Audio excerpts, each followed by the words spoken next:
नमस्कार. मालिकेच्या आजच्या भागामध्ये आपल्याला पाहायला मिळणार आहे की इकडे आता घरी रणजितने फोन केलेला आहे. रणजित आणि गायत्री यांच्यामध्ये बोलणं सुरू आहे.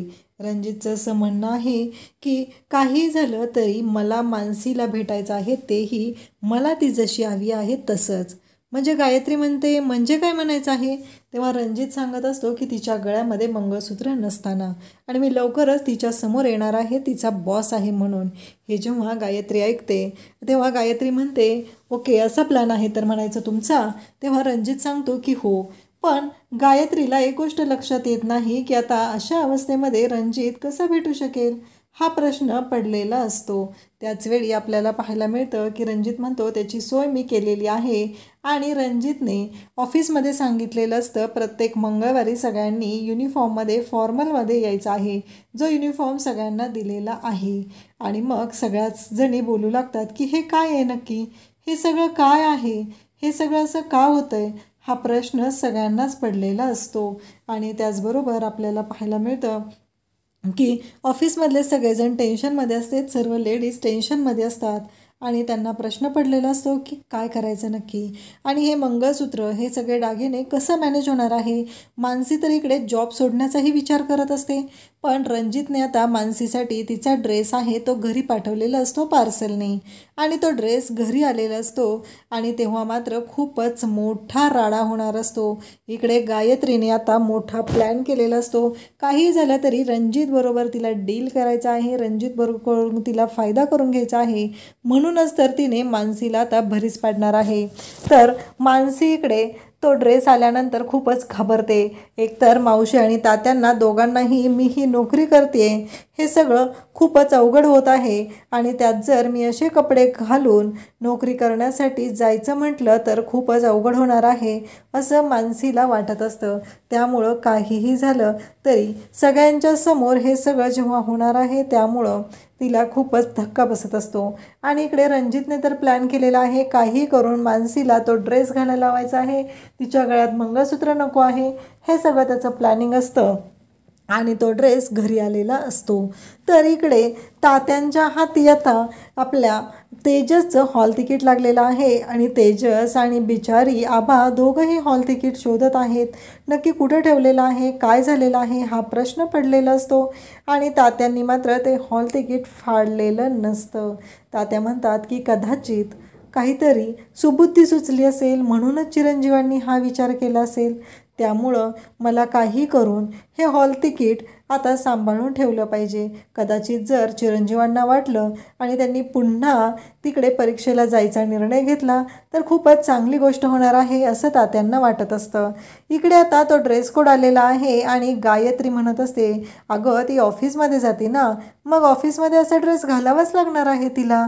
त्यामुळं असं ती छायाला सांगत असते. छाया म्हणत असते प्रभूंची सून आणि असले कपडे घालून जाणार, असं छायाचं म्हणणं असतं. गायत्री मात्र तिला म्हणत असते की तू काळजी करू नकोस, प्रभूंची सून काय घालणार आहे याचा विचार तू करू नकोस, असं ती बोललेली असते. आणि मग मानसीला म्हणते की घाल ग मानसी तू हा ड्रेस, काहीच प्रॉब्लेम नाही आहे, तू घालू शकतेस हा ड्रेस, असं सांगत असते.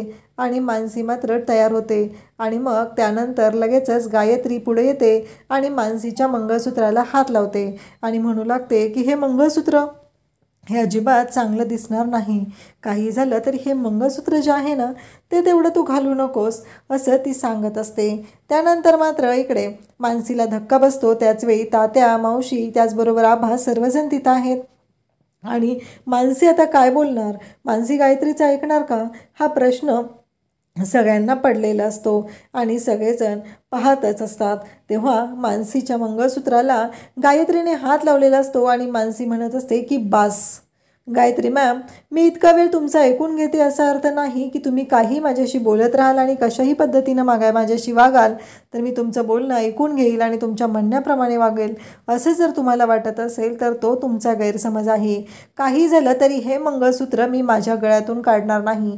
अगदी माझा जीव गेला तरी चालेल, पण हे मंगळसूत्र मी माझ्या गळ्यातून काढणार नाही, असं स्पष्टपणे मानसी सांगत असते. आणि त्याचबरोबर गायत्रीला ती म्हणते पुन्हा जर तुम्ही माझ्या मंगळसूत्र मंगळसूत्राला हात लावला तर गाठ माझ्याशी आहे. बाकीच्या सगळ्या गोष्टी मी सहन करू शकते, पण हे मंगळसूत्राचं नाही. काही झालं तरी तुम्ही माझ्या मंगळसूत्राला पुन्हा हात लावायचा नाही, हे सगळं बोललेलं असते. तेव्हा मात्र तिथे मावशी त्याचबरोबर तात्या या सगळ्यांनाच धक्का बसलेला असतो. म्हणजे मानसीने हे लग्न मनापासून ॲक्सेप्ट केलेलं आहे. आपला तेजस कसाही असला तरी मानसीने त्याला ॲक्सेप्ट केलेला आहे आणि तिने ठरवलेलं आहे की काहीही झालं तरी तेजसच्या पाठीशी उभं राहायचं. आणि आज तेजसने जो परीक्षेचा फॉर्म भरलेला आहे तो पण मानसीमुळेच भरलेला असू शकतो हे तात्यांच्या लक्षात येतं. आणि तात्यांकडे ते हॉल तिकीट आहे. ते हॉल तिकीट तात्या आता तेजसला द्यायचं ठरवतात. इकडे तेजस मात्र मानसीला घेण्यासाठी बाहेर गेलेला असतो, पण मानसीचा फोनही बंद असतो. आणि मग घरी आल्यानंतर आभा मानसीला सांगते की दादा तुलाच आणायला गेलेला आहे. तेव्हा लगेचच तेजसला कॉल केला जातो. तेजस घरी येतो आणि मग मानसी म्हणते की काय झालं.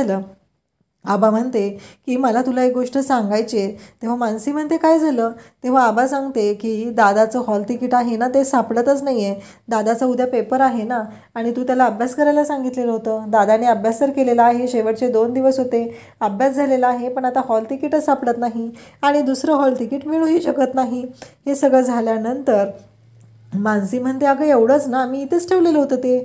आणि मग मानसी आणि आभा यांचं बोलणं हे सगळं तात्या ऐकतात आणि तात्या म्हणतात की खरंच म्हणजे चिरंजीवांना परीक्षा द्यायची आहे आणि हे सगळं काय चालू आहे. म्हणजे मानसीमुळेच हे शक्य होत आहे हे सगळं तात्यांच्या लक्षात येतं. आणि तात्या मात्र तिथे येतात. ह्या दोघीजणी हॉल तिकीट शोधत असतात. तात्या ते हॉल तिकीट घेऊन येतात आणि म्हणतात तुम्ही हे शोधताय का. आभाला ते विचारतात. आबा म्हणते की हो.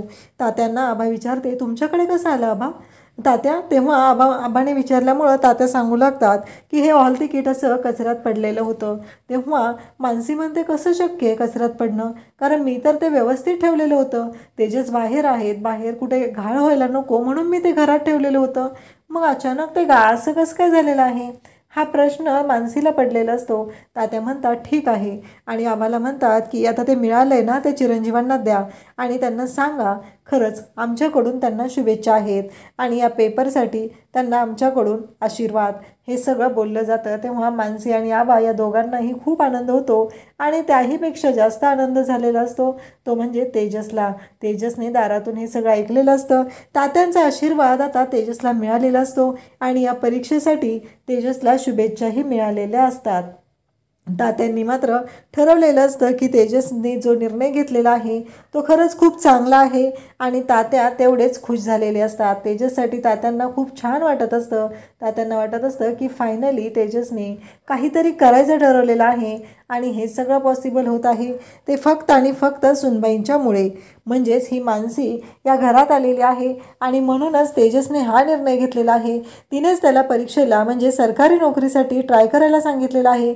आता मी अभिमानाने सगळ्यांना सांगू शकतो की माझा मुलगाही अगदी कॉलर ताट करून पैसे कमवतो आहे आणि त्याचबरोबर ते त्याच्या कष्टाचे पैसे आहेत हे सगळं मी सांगू शकतो असं तात्या मनाशी म्हणत असतात. तात्यांना आतून खूप छान वाटत असतं.